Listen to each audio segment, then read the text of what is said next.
E5 असेल E10 असेल हो या वाहनांची एक तर लिस्ट, दुसरं कम्पॅटेबल आहेत का E20 ला, तिसरं कम्पॅटेबल होण्यासाठी काय करावं लागेल, आणि चौथं ते करण्यासाठी जो खर्च येणार आहे तो कोण करणार आहे. या 4 गोष्टींची उत्तर मिळाली की विषय संपला.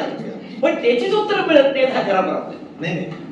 सजग नागरिक मंच पुणे यांनी आयोजित केलेल्या कार्यक्रमात आज पेट्रोलमधील इथेनॉल वापर आणि वाहनचालक या विषयावर ऑटोमोबाईल इंजिनियर व महाराष्ट्राचे निवृत्त अपर परिवहन आयुक्त श्री जितेंद्र पाटील यांनी सर्वांना खूप छान मार्गदर्शन केले.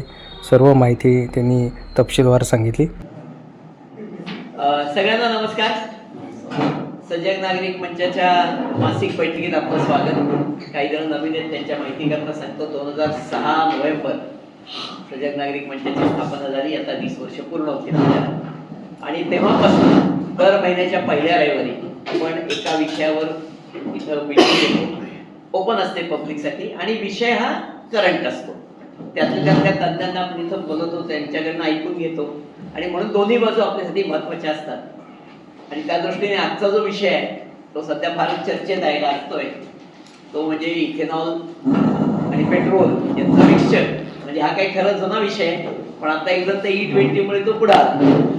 आणि मग त्याच्यात खूप म्हणजे सरकार काय आपले फॉरेन एक्सचेंज प्रचंड वाचेल, शेतकऱ्यांना मोठा फायदा होईल, इथपासून गाड्यांची वाट लागेल, इथपर्यंत अनेक मध्ये वाद प्रतिवाद आहेत. आपल्या वादा प्रतिवादांमध्ये जायचे नाही, आपल्याला फक्त फॅक्ट समजून घ्यायचे आहेत. आणि त्याकरता अर्थातच पण त्यातले तज्ञ त्यांना बोलवलंय. पाटील साहेब हे पूर्वी पुण्याचे RTO पण होते, त्यानंतर ते ट्रान्सपोर्ट कमिशनर म्हणून रिटायर झाले, महाराष्ट्र शासनाचे ट्रान्सपोर्ट कमिशनर. आणि ते स्वतः ऑटोमोबाईल इंजिनियर आहे. म्हणजे असंही नाहीये की बुवा ते ठीक आहे ते ऍडमिनिस्ट्रेशन मध्ये काही चालतं असं काही. ते ऑटोमोबाईल इंजिनियर आहे आणि त्यामुळे त्यांच्याकडनं आपण सगळ्या बाजू समजून घ्यायचा प्रयत्न करू. त्याआधी फक्त गेल्या महिन्याच्या घडामोडी, त्याच्यामध्ये RTIचा वापर आपण जो करतोय सातत्याने, त्यातलं एक अर्थातच पाणी पुरवठा पुण्याचा.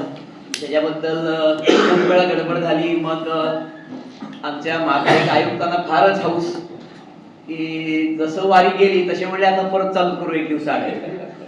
आणि तिकडं कालव्यातनं मात्र खटखट 1000 क्युसेक्स पाणी चाललं होतं. आणि ते म्हणे पुढच्या गावांना पिण्यासाठी, मग अगोदर 15 दिवस काय सोडत होते ते पिण्यासाठी वापरत नसतील कदाचित. तर असं काहीतरी वेळेपणा चालला होता. आणि मग त्यामुळे आता आपण थेट आजच्या विषयाकडे येऊया. मी पाटील साहेबांना विनंती करतो की त्यांनी आपलं प्रेझेंटेशनला सुरुवात करा. ठीक आहे सर. Thank you very much. धन्यवाद. सजग नागरिक मंच यांच्या वतीने आजचा जो हा कार्यक्रम साजरा होत आहे त्यामध्ये विवेकजींनी मला फोन करून मी त्यांना सहज एक राईटअप पाठवलेला होता जे मला सुचलं उमगलं त्यावर. आणि मग त्यांचा फोन आला. मी ऍक्च्युअली त्या ग्रुपवर टाकलं होतं, परंतु विवेकजींचा फोन आला की सर तुम्ही याबाबत थोडं विस्ताराने बोलाल का. आणि मग त्या दृष्टिकोनातनं हे थोडं प्रेझेंटेशन केलंय. मी मराठीतनं पण काही राईटअप पाठवलेलं आहे, पॅम्पलेट्स पाठवले, पण हे प्रेझेंटेशन मी थोडं इंग्लिशमध्ये केलेलं आहे. परंतु आपण मराठी इंग्लिश असं सर्व इथं ज्येष्ठ नागरिक दिसत आहेत, परत पुण्यातले पत्रकार दिसत आहेत. पुणे काय मला नवीन नाहीये, त्यामुळे तुम्ही प्रश्न द्या, मी उत्तर देतो जे मला माहिती आहे. आता मी रिटायर्ड आहे त्यामुळे थोडं निर्भीडपणे देऊ शकेन. परंतु ठीक आहे. तर क्वेश्चन इज E20चा जो काही आपला आता जो नवीन येऊ राहिलेला आहे किंवा ज्याबाबत केंद्र शासन असेल राज्य शासन असेल हे गेले 2 वर्ष E5, E0, E10, E20 हे ब्लेंडिंगचा विषय घेऊन आलेला आहे. आणि त्याच्या मागे काही विचार पण आहे. आणि खरं तर नागरिक म्हणून आपल्याला हे नेमकं काय प्रकरण आहे आणि पुढे मागे याचा तुम्हामावर काय परिणाम होणार आहे. कारण आपण सर्वच जण वाहनं वापरत असतो आणि आपल्याकडे जुनी वाहनं आहेत, नवीनही वाहनं आहेत.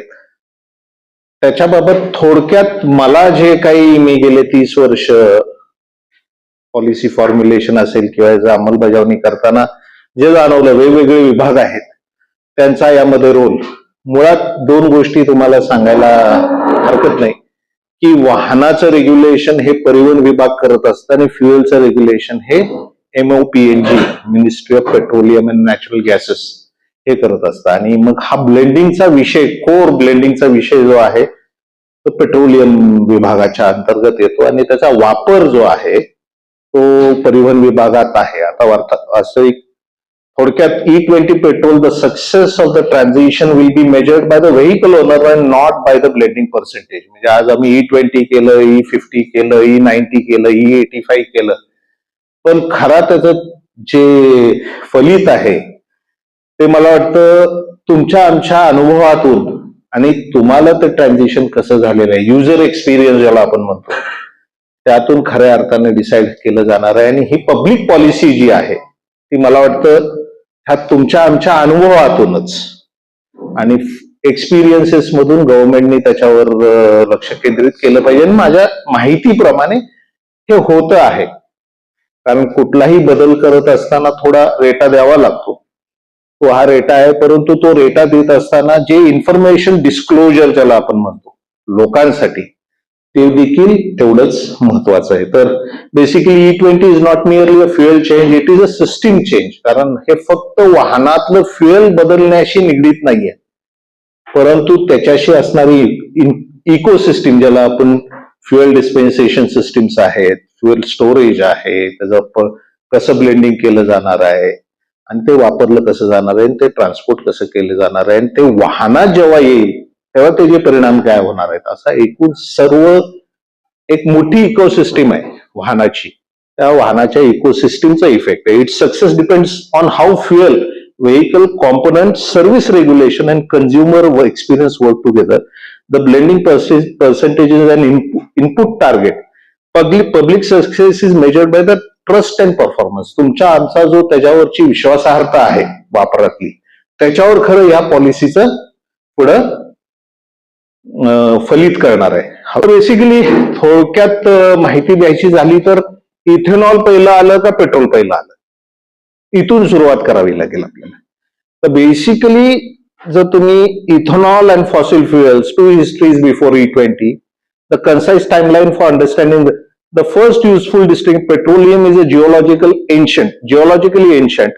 Ethanol, however, is among the oldest deliberately produced human chemical product. म्हणजे फर्मेंटेशन, आपण जे पूर्वी फर्मेंटेशन करत होतो त्यातनंच इथेनॉल होत होतं आणि ते ऑर्गॅनिक एलिमेंट्स मधनं होतात. तर प्री हिस्ट्री फर्मेंटेशन आहे, नंतर डिस्टिलेशन आलं. मग ह्याचा वापर लॅम्प्स मध्ये आणि इंडस्ट्रीमध्ये इथेनॉलचा व्हायला लागला.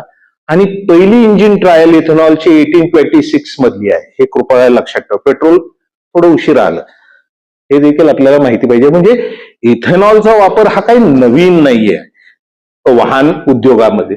So it's 1826 to 1908 engine trials झाल्या. आणि मग आज आपण E10, E20 भारतामध्ये, ब्राझील वगैरे जर विचार करायचा झाला तर ते पूर्वीच 1970, 1980 मध्ये त्यांचं ट्रान्झिशन सुरू झालं, पण त्यांचं ते फेज ट्रान्झिशन होतं.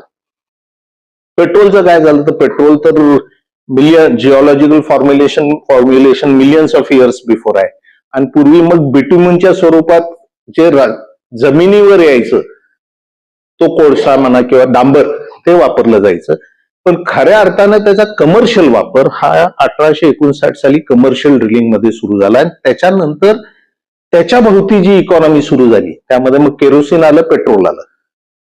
आणि मग ही इंडस्ट्री जी पूर्वी इथेनॉल बेस्ड होती ती पेट्रोल बेस्ड व्हायला लागली. पेट्रोल बेस्ड, डिझेल बेस्ड, कारण ती पूर्ण एकूण इंडस्ट्री ऑइल ड्रिलिंगची आणि डिस्टिलेशनची डेव्हलप झाली. आणि मग साधारणपणे 20व्या शतकाच्या सुरुवातीला 1905, 1910 पासून या पेट्रोल इंजिन्सचा वापर मोठ्या प्रमाणावर झाला.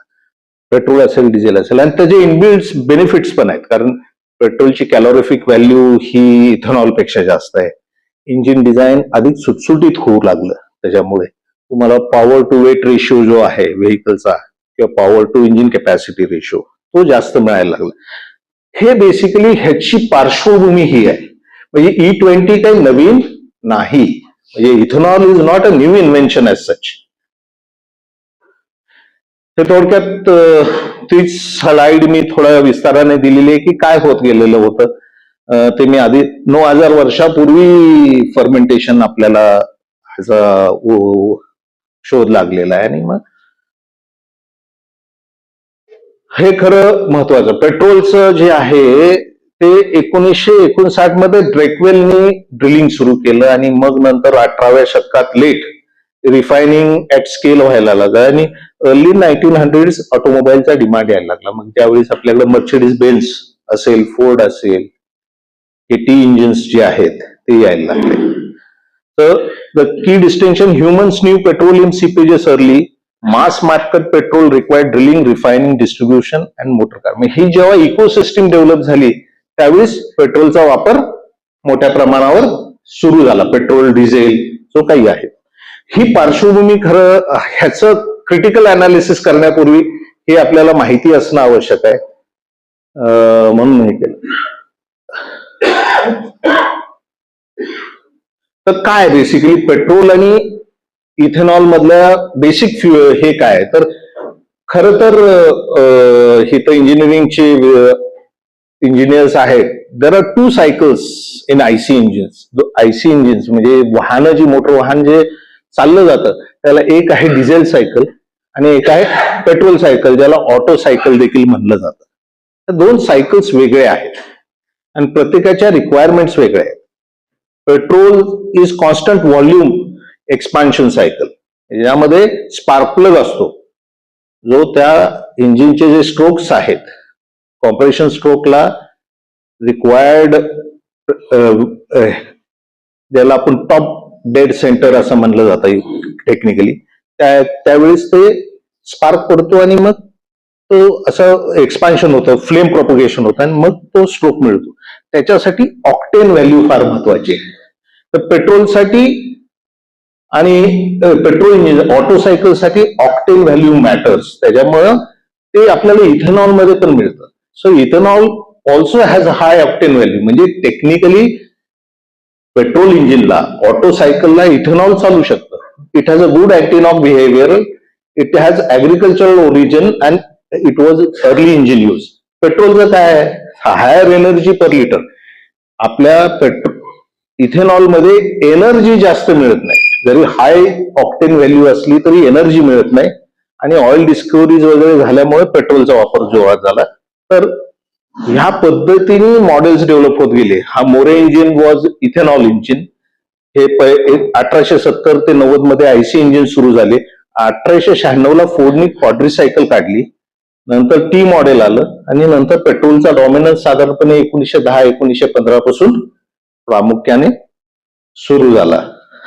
तर वाय इथेनॉल वरून आपण का पुढे पेट्रोलकडे आलो, तर जसं ड्रिलिंग वाढायला लागलं, मुबलक प्रमाणात तुम्हाला ऑइल मिळायला लागलं आणि डिस्टिलेशनच्या मेकॅनिझम्स आणि त्या रिफायनरी जशा डेव्हलप व्हायला लागल्या तसं petrol became cheaper, scalable and easy to distribute.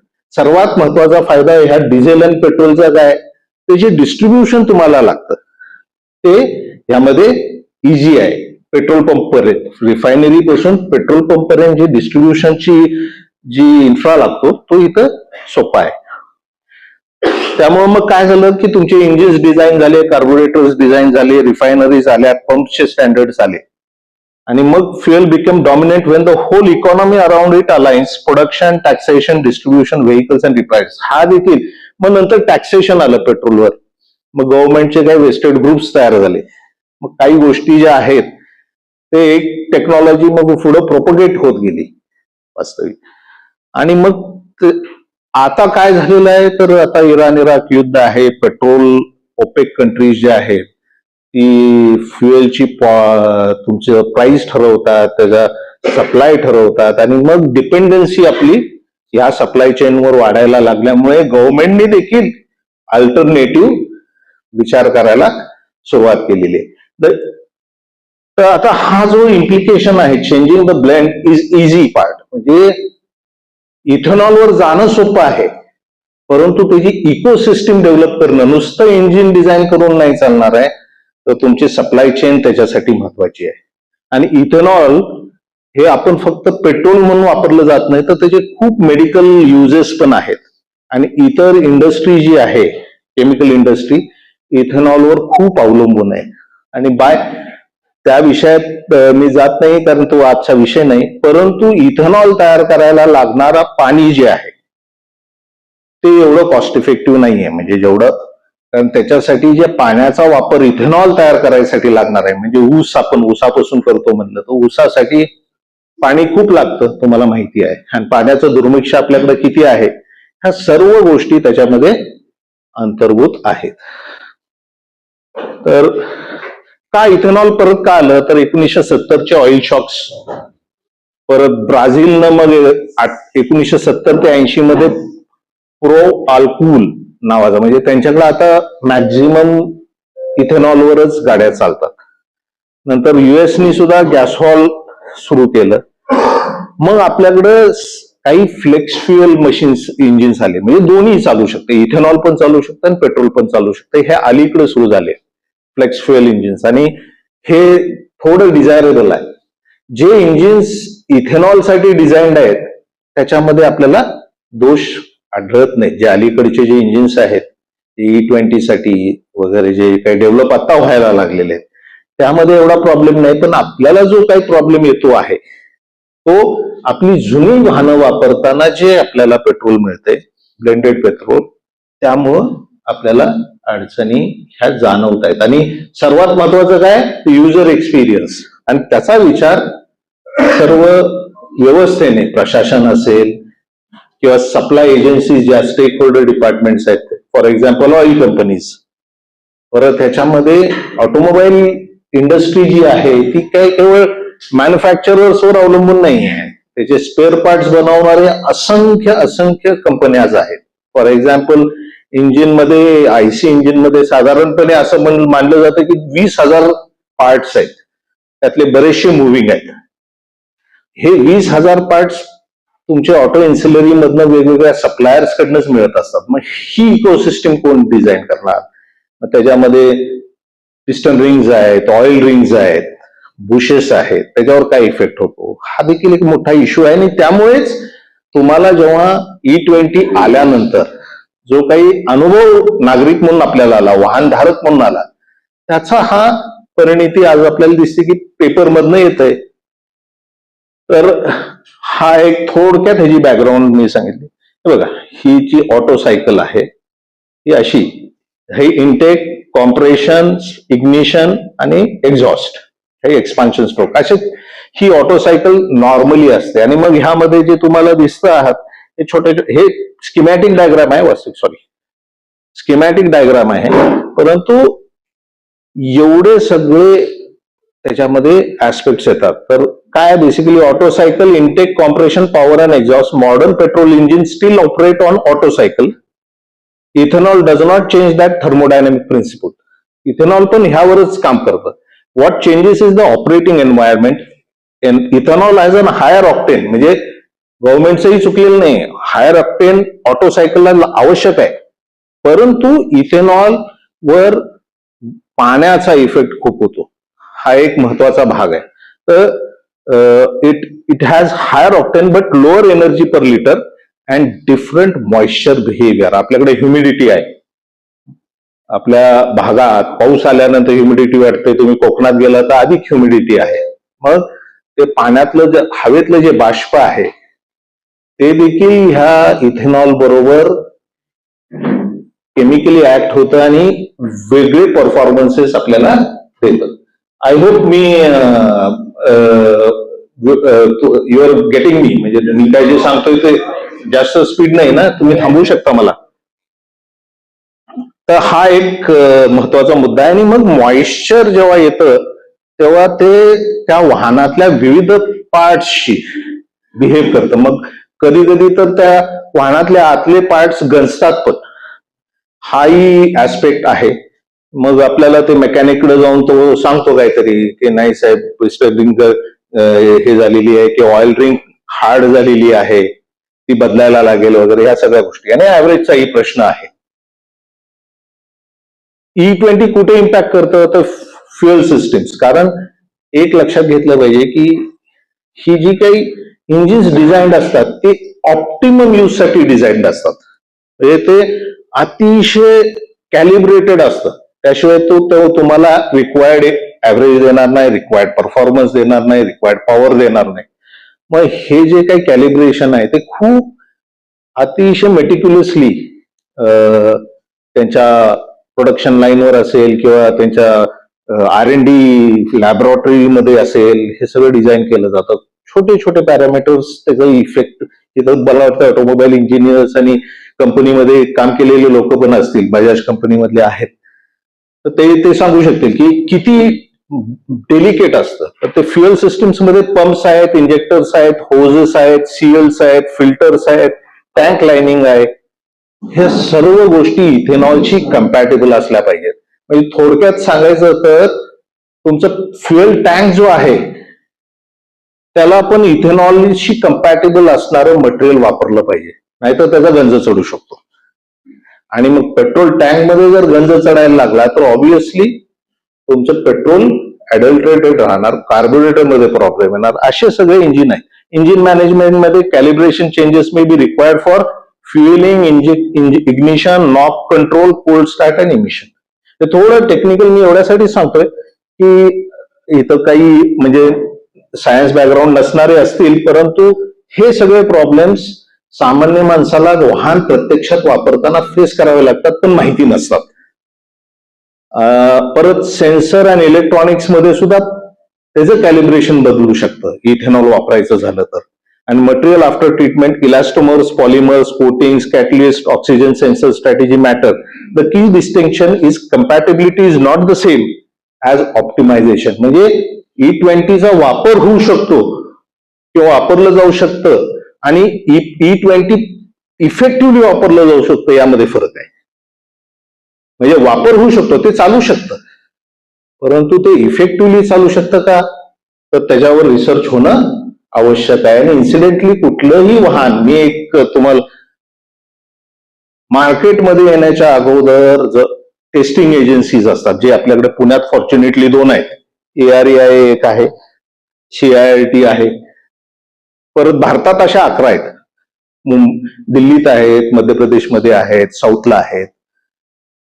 ह्या कुठल्याही वाहनाला मान्यता मिळण्यापूर्वी, मॅन्युफॅक्चररला रस्त्यावर आणण्यापूर्वी ह्या टेस्टिंग एजन्सीज कडून याचं सर्टिफिकेशन होणं आवश्यक असतं. आणि खूप टेस्ट आहेत त्याच्यात. ह्या सगळ्या गोष्टी ज्या आहेत ह्याचे रिपोर्ट्स देखील बिफोर कुठलाही चेंज करण्यापूर्वी त्यांचे रिपोर्ट्स किंवा त्याचं बॅकग्राऊंड जे आहे ते तपासणं थोडं आवश्यक होतं. काय basically 2 sides of E20. One is potential lower crude oil imports. हे निश्चित आहे की आपण जर आपल्याच देशात उत्पादित होणारा मटेरियल वापरलं तर आपले इम्पोर्ट बिल कमी होणार आहे. दुसरा एक आर्ग्युमेंट केलं जातं की यामुळे शेतकऱ्यांना जो मिनिमम सपोर्ट प्राइस जी आहे, ऊसासाठी असेल किंवा इतर फूड ग्रेनसाठी असेल, ज्याच्यामधून इथेनॉल बनवलं जाईल, त्याचं कदाचित अश्युरन्स होऊ शकेल. So supports farmer and agriculture हा एक आपला एक मुद्दा राहतो, तो पॉलिसी पुश करायचा गव्हर्नमेंटचा, की शेतकऱ्यांना त्याचा फायदा होणार आहे. Cleaner emission in many cases. Emission cleaner आहे, हे higher octane and better knock resistance supports energy transition goals. परंतु त्याचबरोबर त्याचे प्रॉब्लेम्स काय आहेत? प्रॉब्लेम हे आहे, lower fuel economy in some vehicles, not all, पण डिझाईन्ड असतील तर मिळतील. Material compatibility issues in older vehicles. आपली जी जुनी वाहनं आहेत त्याची जी काही स्पेअर पार्ट्स आहेत किंवा जे काही पार्ट्स आहेत आतले, ते कम्पॅटेबल असतीलच असं काही नाही, कारण ते पेट्रोलसाठी डिझाईन झालेले होते. Moisture absorption and corrosion risk हे आढळून आलेलं आहे की रस्ट पकडतात. इथेनॉलची गाडी जर असेल आणि ते जर व्हेकल तसं डिझाईन नसेल, जुन्या पेट्रोलसाठी पूर्णपणे पेट्रोलसाठी डिझाईन असेल, तर करोजन रिस्क आहे. परत after market parts may not be ethanol resistant, warranty disputes and consumer uncertainty. आता इथं परत एक इश्यू, सिन्स तुम्ही सगळे आपण कन्झ्युमर्स आहोत, इन्शुरन्स कंपनी काय आउटपुट देणार. आता इंजिन तुमचं इन्शुर्ड आहे व्हेकल आणि तुम्ही फ्युएल बदलून वापरलं तर त्याचे रिपरकर्शन्स काय आहेत? कारण तो इंडिव्हिज्युअली तो क्लेम कॉम्पन्सेशन करण्यासाठी जात असतो किंवा क्लेम सेटलमेंटसाठी करण्यात जातो, त्यावेळेस पण इश्यूज येण्याची शक्यता आहे. तर हे बेसिकली हा एक दोन भाग आहेत त्याचे. सप्लाय चेन एवढे सगळे इश्यूज आहेत, raw material, component manufacturer, suppliers, vehicle manufacturers, dealers आणि व्हेकल्स ओनर, हे सगळे स्टेक होल्डर्स आहेत हे ऐकून सप्लाय चेन मध्ये.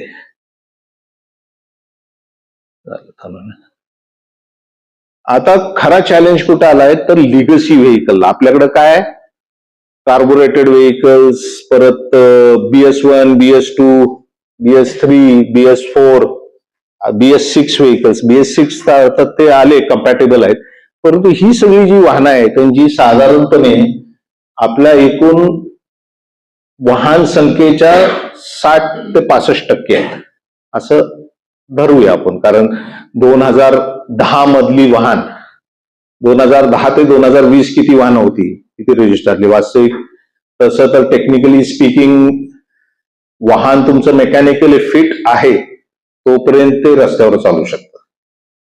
त्याच्याबद्दल क्या ना इकडे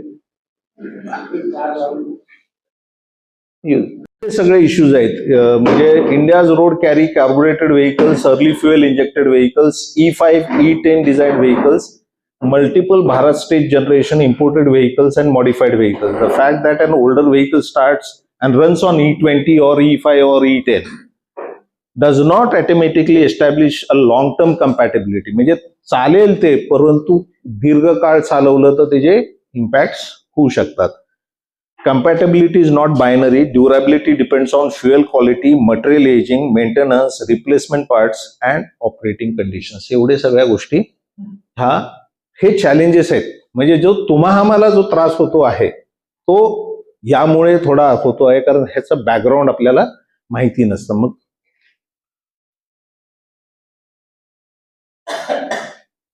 आता प्रश्न येतो की फ्युएलच्या क्वालिटीमध्ये खराब होतं का, माझ्या वाहनात दोष होता का, दोष कुणावर फिक्स करायचा, हा मोठा इश्यू येतो. मग fuel quality matters as much as vehicle design. Correct blending 20% असेल, परंतु ह्युमिडिटी जास्त असेल तर you don't know. Clean storage and transport असेल, फ्युएल प्रॉपर नसेल तर कुणावर ब्लेम कुणावर करायचा, हा एक इश्यू येतो. रिटेल आउटलेट्स मधलं भेसळ असेल तर तुम्हाला त्याच्याबद्दल इश्यू येतो. तर scientific investigation must precede before blame. थोडक्यात काय की कुठल्याही वाहनातला जर दोष आयडेंटिफाय झाला तर ते नेमकं कशामुळे झालं आहे त्याचं इन्व्हेस्टिगेशन करणं आवश्यक आहे. परंतु कंझ्युमर म्हणून मला गव्हर्नमेंटनी किंवा सिस्टीमनी किंवा डीलर इकोसिस्टीमनी ही फॅसिलिटी दिली पाहिजे की बाबा नाही, हे तुमची चूक नाही आहे, व्यवस्थेची चूक आहे, किंवा तुमची चूक असेल तर तसं स्पेसिफिकली सांगितलं पाहिजे. हा एक मोठा इश्यू आपल्याला जाणवतो. तर थोडक्यात आता काय, रेग्युलेटर म्हणजे गव्हर्नमेंटचं खरं रोल ह्यामध्ये एक क्रुशल कायमच राहतो. तो म्हणजे प्रॅक्टिकल मेजर्स काय असू शकतील, तर लोकांना हे माहिती पाहिजे की model wise E20 compatible database कुठला आहे, म्हणजे कुठले वाहनं E20 ला कम्पॅटेबल आहेत हे प्रसिद्ध झालं पाहिजे. आणि वाहनावर permanent fuel compatibility labels on the vehicle, म्हणजे मॅन्युफॅक्चररनी जे फ्युएल टँकवर ते स्पेसिफिकली लिहिलं पाहिजे, त्याचं स्टिकर लावलं पाहिजे. Standard investigation procedures for fuel related complaints, stronger quality surveillance at retail outlets, standards for E20 म्हणजे नुसतं हे E20 नाही, आता पुढे आपण E85 पर्यंत पण जायचा विचार करतो. ह्या गोष्टी सगळ्या ज्या आहेत ह्या पब्लिक डोमेनमध्ये आल्या पाहिजेत. आणि त्यासाठी डिस्क्लोजर, राईट टू इन्फॉर्मेशन जसं म्हणतो तरी voluntary disclosure from the agencies हे फार महत्वाचं आहे याच्यामध्ये. सर्वात महत्वाचं काय तर consumer must remain at the centre, म्हणजे कोण, युजर हा सर्वात महत्वाचा आहे याच्यामध्ये. आणि हेच आपलं प्रिन्सिपल असलं. Reasonable expectation is the fuel legally sold across country should be usable safely and reliably in the vehicle people own. And vehicle owners expect honest information on available fuel. जे काही फ्युएल तुम्हाला मिळत आहे त्याच्याबद्दलचे honest information. Mileage जो आपल्या सगळ्यांचा गाडी खरेदी करतानाचा महत्वाचा मुद्दा आहे की मायलेज काय, 18 देते, 20 देते, 22 देते, 24 देते. हा जो आहे हाही एक महत्वाचा मुद्दा आहे. Mileage and performance, quality replacement parts, skilled service and fair timely redressal. The national fuel transition cannot be judged successful if consumer lose confidence in their own vehicle. म्हणजे हे जो ट्रान्झिशन करताना जे काही रेग्युलेटरी अथॉरिटीज आहेत किंवा जे काही स्टेक होल्डर्स आहेत तो फक्त करायचा म्हणून करायचा नाही आहे, तर त्याच्याबद्दल विश्वासार्हता जे वापरणार आहेत त्यांच्यामध्ये निर्माण होणं आवश्यक आहे. The national fuel transition is successful only when last माइल ड्रायव्हर बेनिफिट्स फ्रॉम इट. म्हणजे तुम्ही आम्ही सर्व ह्यांना जर ते पोषक असेल, पूरक असेल, तर मला वाटतं ही पॉलिसी व्यवस्थित. ही पॉलिसीबद्दल क्रिटिसिझम नाही, we are talking about the ecosystem. आवश्यक आहे का, तर येस आवश्यक आहे. मग काय आता इथं जे मेन स्टेक होल्डर्स आहेत, व्हेकल मॅन्युफॅक्चर, त्याचा रोल काय आहे, तर व्हॉट मॅन्युफॅक्चरर्स मस्ट इन्शुअर, ही त्यांनी इन्फॉर्मेशन डिस्क्लोज केली पाहिजे. मारुती असेल, टाटा असेल, बजाज असेल, हे मोठे मोठे manufacture. Validate fuel pumps, injectors, hoses, seal rings, seals, O rings, tank material, sensors and catalyst for E20 exposure. आता आपण E20 मध्ये आहे म्हणून E20चं ते सांगितलं पाहिजे. आता त्याच्यामध्येही दोन प्रकार आहेत. काही मॉडेल कम्पॅटेबल आहेत जुने E20ला, काही नाही आहेत. आणि आता फ्युएल जर तुम्हाला कंपल्सरीली E20 ब्लेंडेड मिळत असेल तर करायचं काय. मग तो एक मुद्दा होता की दोन्ही प्रकारचे फ्युएल्स मिळाले पाहिजेत. परंतु मग दोन्ही प्रकारचे फ्युएल जर फ्युएल पंपवर मिळवायचे झाले तर त्यांना डबल इन्व्हेंटरी आहे, 2 टँक्स ठेवावे लागतात. एवढेच सप्लाय चेनचे इश्यूज आहेत त्याच्यामध्ये. रिकॅलिब्रेट इंजिन सॉफ्टवेअर, इंजिन सॉफ्टवेअर सुद्धा रिकॅलिब्रेट करावं लागतं. ECU असेल किंवा कार्बोरेटेड असेल किंवा स्पार्क प्लगचा जर स्पार्क इग्निशन किती टायमिंगला व्हायला पाहिजे, ह्या सगळ्या गोष्टी ज्या आहेत हे सगळं कोण करू शकतं, मॅन्युफॅक्चरर करू शकतो, कारण त्यांनी ते इंजिन डिझाईन केले. हे ह्यात युजर काही करू शकत नाही. तो बिचारा जे दिलंय त्यावर त्याला ऍक्सेप्ट करावं लागतं.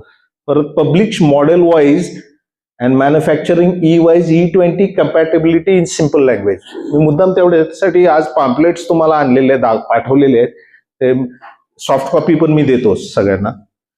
परंतु ह्या सगळे जे विषय आहेत हे इन्फॉर्मेशन डिस्क्लोजरच्या अनुषंगाने आहेत आणि कुठल्या एका व्यक्तीला टीका करण्यासाठी किंवा कुठल्या एका ऑर्गनायझेशनला टीका करण्यासाठी नाही, तर आपल्याला एज्युकेट करण्यासाठी ह्या झाल्या पाहिजेत. आणि ते कोणी केलं पाहिजे, स्टेक होल्डर्सनी केलं पाहिजे. तर गव्हर्नमेंट पण आलं, ऑइल कंपनीज आल्या, मॅन्युफॅक्चरर्स आले. State warranty position clearly. आता वॉरंटी काय काय कवर्ड आहे त्या वॉरंटीमध्ये, वाद नको म्हणून तुमच्या वाहनातलं वॉरंटीमध्ये काय काय कव्हर केले ते क्लिअरली त्यांनी लिहिलं पाहिजे. आणि including what happens when fuel quality or after market parts are disputed. Monitor field failures and disclose durability patterns to regulators and consumers. ह्या सर्व गोष्टी मॅन्युफॅक्चररनी केल्या पाहिजेत. हा महत्वाचा भाग आहे.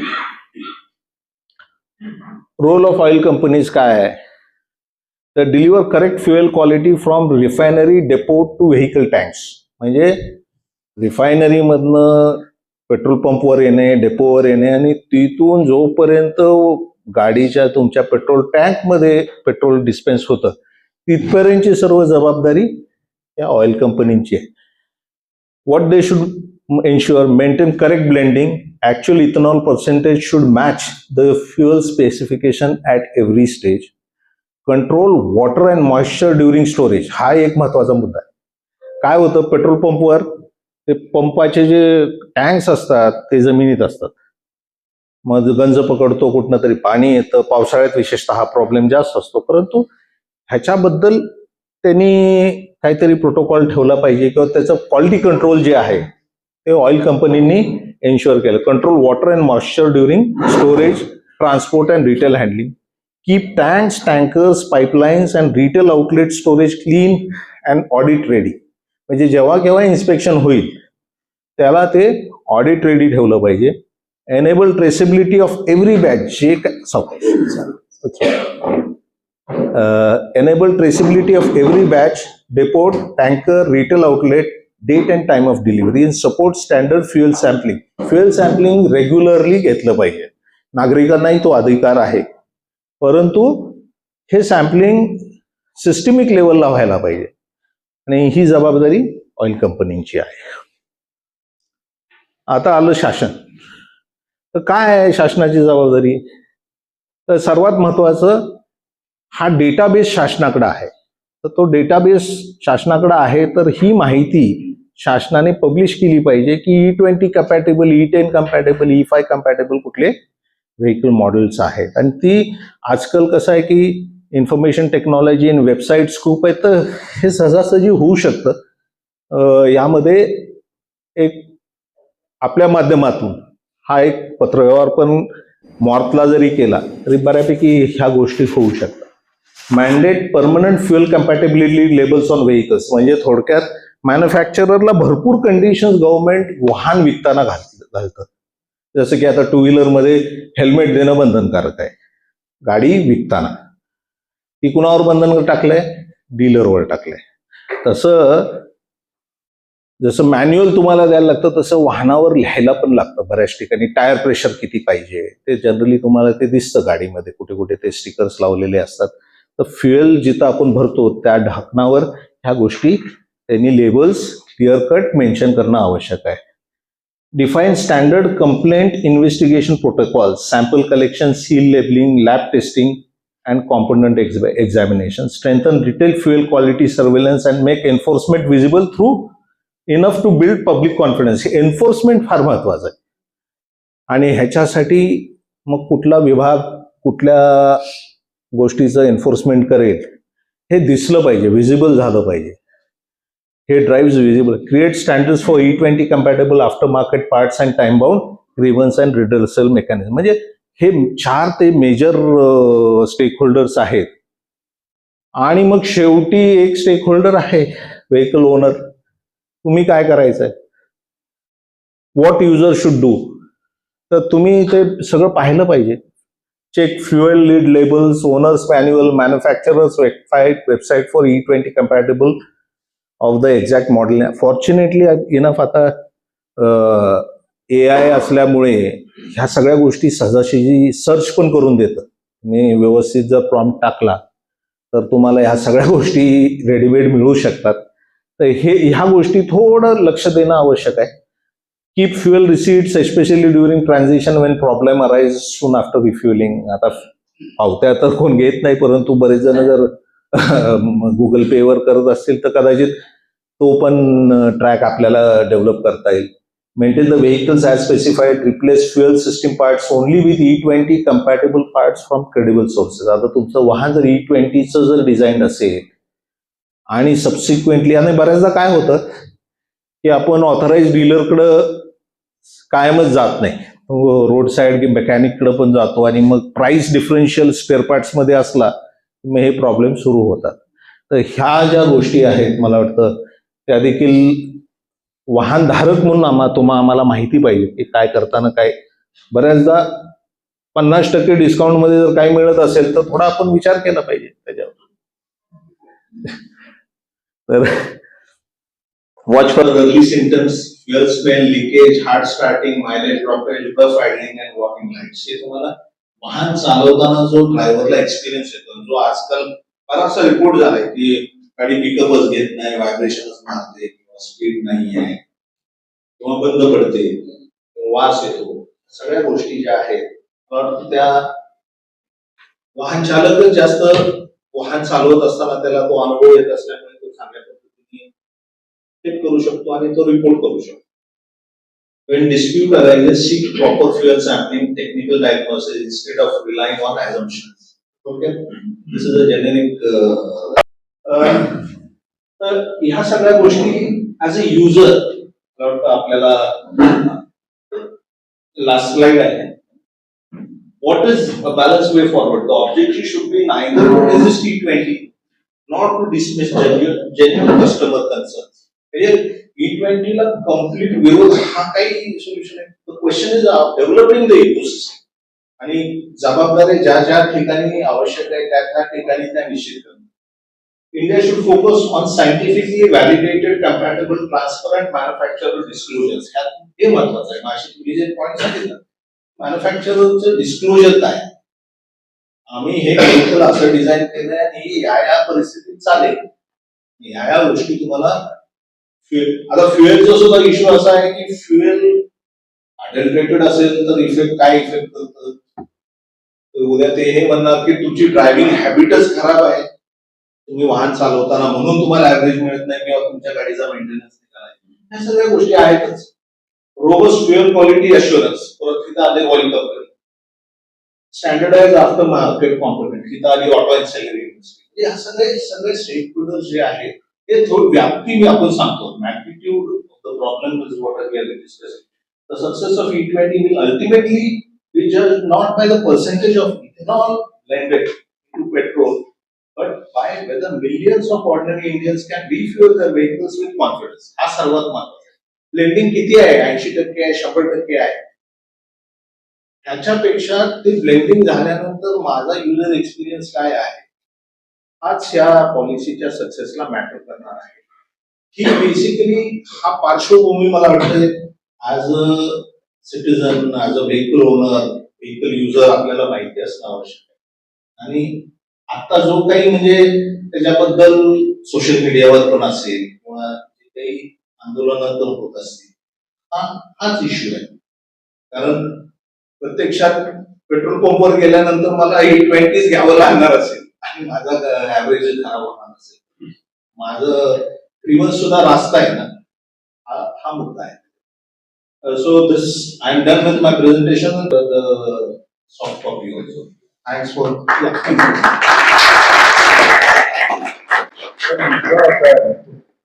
व्हेकल बुकलेट्स मध्ये क्लिअरली E10 दिलेलं आता 23 सालापर्यंतच्या काळात कम्पॅटिबिलिटी E10 साठी बुकलेट्स मध्ये आहे लिहिलेली क्लिअरली.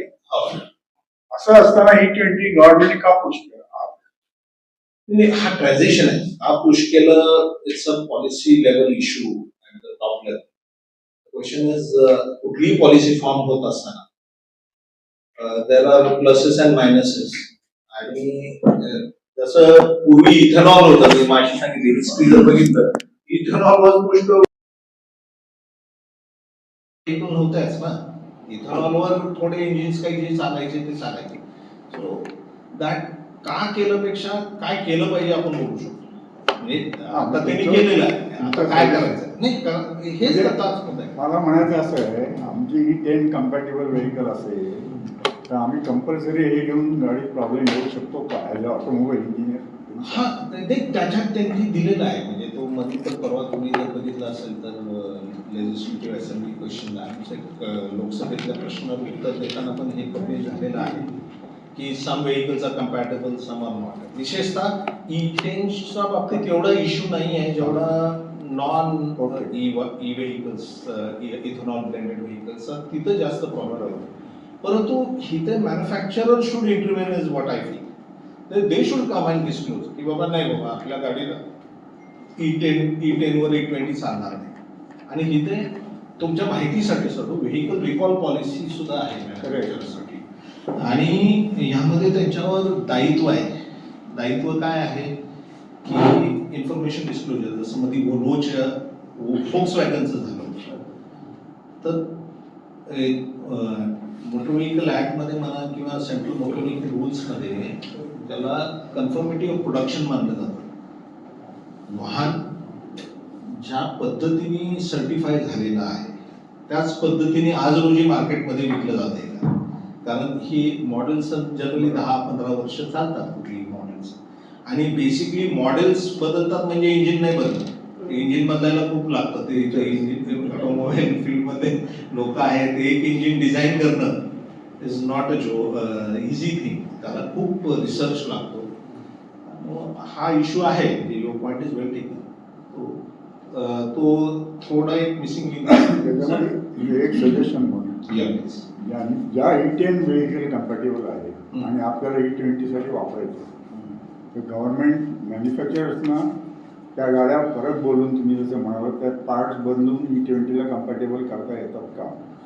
हा रिसर्चचा विषय आहे. म्हणजे मी अगदी स्पष्ट सांगतो की हा आपल्यासाठी म्हणजे ही तर जबाबदारी येते रेग्युलेटरची आणि मॅन्युफॅक्चररची आणि इन्फॉर्मेशन डिस्क्लोजर जे माशी म्हणतात की कुठल्या गाड्या कम्पॅटेबल आहेत कुठल्या नाही ही जबाबदारी आणि दायित्व मॅन्युफॅक्चररवर ठेवणं खूप आवश्यक आहे. त्यांनी दिलं बुकलेटमध्ये E10 दिलं आहे.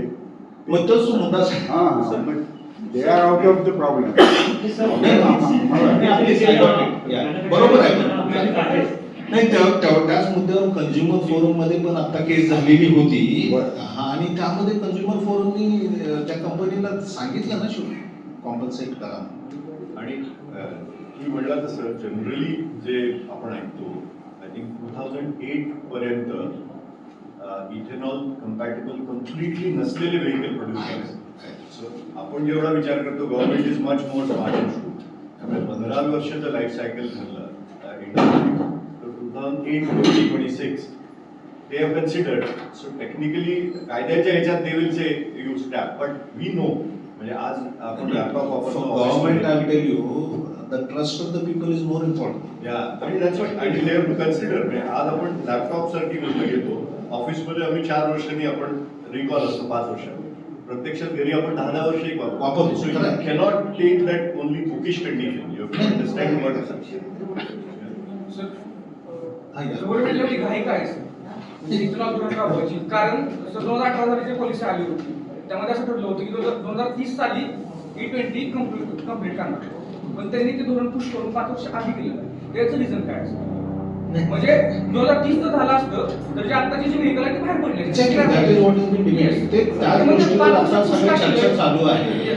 त्याच विषयावर चर्चा चालू आहे की ट्रान्झिशन कसं झालं कसं आहे. परंतु शासनाची मी माझी जसं माझ्या प्रेझेंटेशन मध्ये सांगितली गरज काय आहे. जर तुमचं E85 जर हे धोरण असेल तर E20 पासून पुढेच जावं लागेल ना. आता तो दुसरा एक मुद्दा सांगतो. राज्याचा जर रेफरन्स घेतला आपण त्यांना 30-40 वर्ष लागेल. हो खरं. मग आपण तेवढी घाई करतो. आपण तेवढी घाई करतो. म्हणजे यामध्ये दुसरी lighter way don't take it seriously. Gen Z जसं लीप फ्रॉगिंग करतंय तसं लीप फ्रॉगिंग चालू आहे. 2023 मध्ये माणसाने 2023च्या आधी जोपर्यंत माणूस गाडी घेत होता तेव्हा त्याला हे माहित नव्हतं की E20 2026 मध्ये येणार आहे. तो म्हणत होता की ते कुठेतरी 2030 मध्ये येणार आहे. म्हणजे त्याच्याकडे ऍटलीस्ट 8 ते 10 वर्षांची व्हेकल लाईफ अवेलेबल होती. लाईफ आता सरकारने ती व्हेकल लाईफ ड्रॅस्टिकली कट शॉर्ट केली आहे. नागरिकांचा प्रश्न हा आहे की माझी गाडी जी 15 वर्ष चालणं चालेल असं मला सांगण्यात आलं होतं ती आता 8-10 वर्षातच युजलेस होण्याच्या पातळी स्तरावर आलेली आहे. अशा वेळी सरकारने इतकं फोर्स करणं गरजेचं आहे का असा प्रश्न उपस्थित अगदी बरोबर आहे. त्याच कारणास्तव हे सगळे पॉइंट्स आपण घेतले ना. म्हणजे कसं आहे की युजर एक्सपिरियन्स किंवा लोकांना काय अडचणी होतात हे सर्वात महत्वाचं आहे. मला 2 प्रश्न आहेत. जसं सांगितलं की मॅन्युफॅक्चरिंग ते डिक्लेअर केलं पाहिजे, पण त्याचबरोबर मॅन्युफॅक्चरिंग डिक्लेअर केलेलं एन्डोर्समेंट जे आहे ते करण्याची जबाबदारी सरकारची आहे आणि ते आता अजिबात त्यांनी केलं पाहिजे. दुसरा एक पार्ट असा आहे की याच्यासाठी आपण जे रॉ मटेरियल वापरणार आहोत ते रॉ मटेरियल म्हणजे याच्यासाठी ते सगळं कृषी उत्पादन आहे आणि आज सुद्धा भारतामध्ये 127 मध्ये आपला हंगामी इंडेक्स 100च्या जवळपास आहे. साधारण महाराष्ट्रामध्ये बघितलं तर 2 लाख कुपोषित बालकं आहेत. असं असताना हे करणं हे कितपत बरोबर आहे? ह्या अँगलनी याचा कधी विचार झालाय का किंवा अभ्यास झालाय का?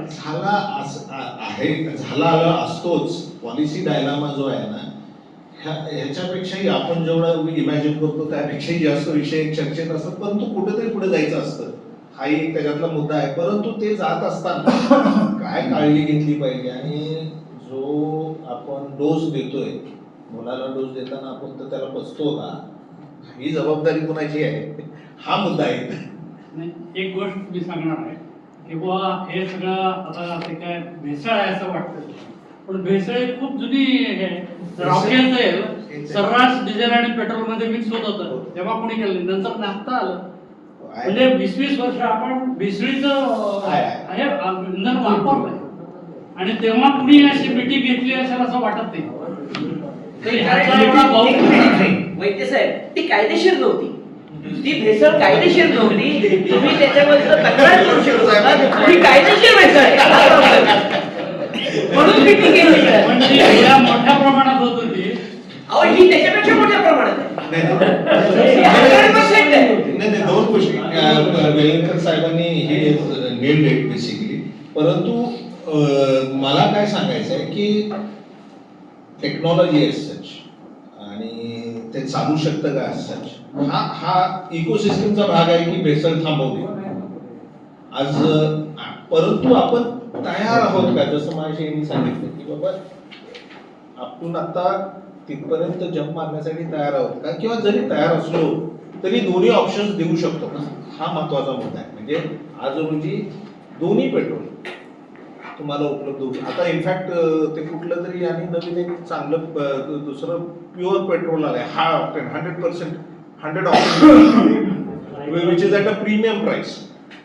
160 रुपीज पर लिटर. हा, असं हेही आहे. मग ह्या सगळ्या गोष्टी आहेत. परंतु मग मुद्दा असा होतो की एक लक्षात घेतलं पाहिजे, शासनाची जबाबदारी निश्चित आहे. कारण जेव्हा शासन असं म्हणतं की वाहन तुम्ही रस्त्यावर वापरण्यापूर्वी त्याचं रजिस्ट्रेशन असलं पाहिजे आणि तुमच्याकडे लायसन्स असलं पाहिजे, ते दायित्व शासनाने घेतलेलंच आहे. तरी घेत ते सांगतो ना, ते आहेच ना. नाही सर, तुमचा जो मागाचा प्रश्न होता मी थोडंसं शेअरिंग करतो की गेल्या काही वर्षात कॉम्पिटिशन आणि कॉस्ट रिडक्शनसाठी ऑटोमोबाईल इंडस्ट्रीने हळूहळू खूप डायल्युशन सुरू केलेलं आहे. म्हणजे तुम्ही जर बघितलं असतं, एक किर्लोस्कर ऑइल इंजिनची केस होती की त्यांनी कॉस्ट रिडक्शनसाठी बरेच चेंजेस केल्यानंतर त्यांनी ते इंजिन जेव्हा आत टाकलं मार्केटमध्ये यूजला, हाही तेवढं महत्वाचं आहे. आज कसं आहे की वापरणारा जर खराब असेल किंवा त्याचा मेंटेनन्स, प्रिव्हेंटिव्ह मेंटेनन्स नसेल किंवा नंतर रेग्युलर मेंटेनन्स नसेल तरी देखील वाहन खराब होऊ शकतं. म्हणजे काय त्याच्यावर त्याचं जे काय मेंटेनन्स जे तुम्हाला क्वार्टरली असेल, 10,000 किलोमीटर झाल्यानंतर असेल, 15,000 किलोमीटर झाल्यानंतर असेल, तो देखील आपण व्यवस्थित पाळतो का, हाही महत्वाचा मुद्दा आहे. या सगळ्या गोष्टी आहेतच. सरकारकडनं पर्यावरणपूरकतेचे गोडवे पाहिजे या फ्युएलची. पर्यावरणपूरक आहे असं म्हणजे प्रसिद्ध केलं जातं. सर, त्याचं पाणी किती लागणार आहे बनवण्यासाठी भविष्यात, ज्यावेळी आपण E80 कडे जाईल किंवा पूर्ण हे करेल त्यावेळी पाणी किती लागणार आहे? क्वांटिफायबल. दुसरा मुद्दा असा आहे की हे जे प्रोडक्शन होते तिथं बर्निहाट नावाचं एक ठिकाण आहे आसाममध्ये, तर सर त्या अक्षरशः ठिकाणना खेड आहे पण ते सगळ्यात पोल्युटेड सिटीजमध्ये येते, कारण ह्या ज्या डिस्टिलेटचा जो धूर आहे तो त्या गावांमध्ये सोडला जातो. मग हा एक निगेटिव्ह इम्पॅक्ट नाही का त्या डिस्टिलेटचा, की तर मग कसं काय पर्यावरण आपल्याला म्हणू शकतो जर पाण्याचं कन्झम्पशन जास्त असेल?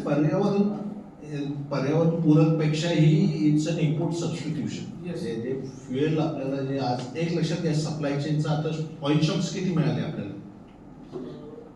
$60 वरून आज $100, $120 ते $140 पर्यंत पण जाईल असं म्हणतात. काय आता तो वेगळा विषय. परंतु आज जे काही इंटरनॅशनल रिलेशन्समध्ये युद्ध होत आहे किंवा हॉर्मोज कंट्रोल करायचं चालू आहे, ह्याला पर्याय पण निघाला पाहिजे, हाही तेवढाच स्वायत्ततेचा भाग आहे. म्हणून आपण म्हणून इलेक्ट्रिक व्हेकल्सला सुद्धा आपण एक ऑप्शन म्हणून पाहायला लागलो.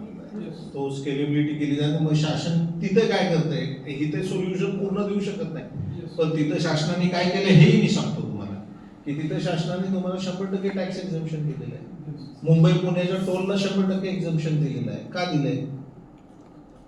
आज इलेक्ट्रिक व्हेकलचं तुम्ही जर कॉस्ट ऑफ व्हेकलवर टॅक्स घेतला जात असेल आणि साधारणपणे 12-13% शासनाचा केंद्र राज्य शासनाचा टॅक्स असेल त्याच्यावर, तर तेवढं तुम्हाला डिस्काउंट दिलेलं आहे. सर, पण हे प्रश्न वाढणार नाही का भविष्यात? ते माझं म्हणणं आहे. प्रश्न तो वाढणार, एक लक्षात घ्या. नाही, प्रश्न तर वाढणार आहे. जसं लोकसंख्या वाढते तसं वाहनाचा वापरही वाढतो आणि हे प्रश्न वाढणार आहेत. आपला प्रयत्न काय असला पाहिजे, तर जेवढं काही शक्य असेल तेवढं ते प्रदूषण कमी करणं आणि तेवढं ते सुसह्य करणं, हा आपला प्रयत्न असणं आवश्यक आहे. म्हणजे ॲज अ समाज, समाजमध्ये फक्त शासन सगळे चालतात, हे मला सांगायचं. सर एक Yes, sir, त्याच्याचा please. मुद्दा जो सातत्याने येतो Yes, please. की आज जे जुने आहेत E5 असेल E10 असेल हो या वाहनांची एक तर लिस्ट, हा दुसरं कम्पॅटेबल आहेत का E20 ला, Exactly. तिसरं कम्पॅटेबल होण्यासाठी काय करावं लागेल एक्झॅक्टली आणि चौथं ते करण्यासाठी जो खर्च येणार आहे तो कोण करणार आहे. या 4 गोष्टींची उत्तर मिळाली की विषय संपला.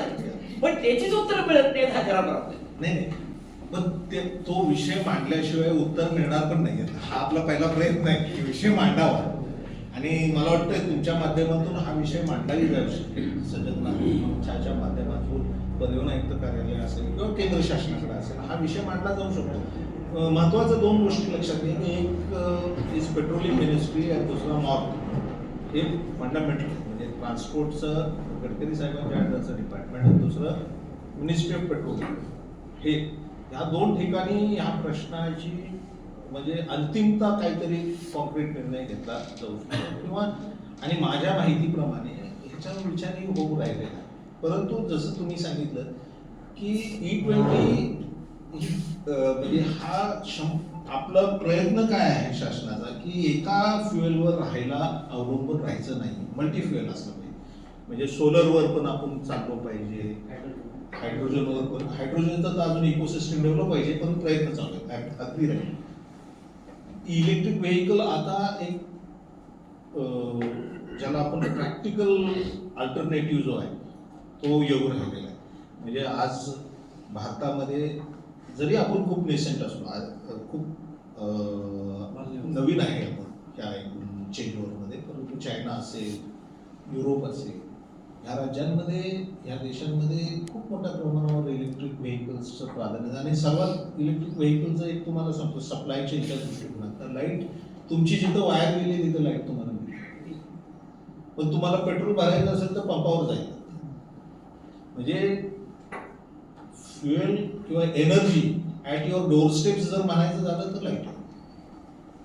मग ती अगदी तुम्हाला सह्याद्रीतल्या कुठल्या तरी डोंगरावरच्या वाडीतही मिळेल आणि सोलरमधनंही मिळेल. हा जो धोरण आहे म्हणजे शासन प्रत्येकाकडे ग्रेडेड पाहत आहे. शासनाला डिफेंड करायला मी नाही आलो, परंतु शासन काय विचार करतोय हे मी सांगतो. शक्यता आतापर्यंत बऱ्याच वेळा बरेच प्रश्न काढलेले सर्जननी, पण ते होईलच असं नाही. पण हाच आपल्या हातात जे आहे चुकीचं जे होतं त्याला कुठेतरी आपण आवाज उठवला पाहिजे. आणि केव्हा ही घाई हे सगळ्यात कळीचा मुद्दा मला वाटला. मग घाई का 30चं जर आहे त्याचा लॉजिस्टिक्स काय नाही. ह्यांनी सांगितल्याप्रमाणे त्या टाक्याचं तर किती वर्षापासून तिथंच काय नाही आणि वाहनांची टाकी आधी बघताय आणि जिथून येते त्याचा अजून काही विचारच नाही. हा सगळा विरोधाभास असल्यामुळे लोकांच्या मनात संभ्रम आहे. कदाचित असं सुद्धा आहे, शंका पण आहे. मानलं त्याबद्दल आपल्या सर्वांकडे सगळ्यांनी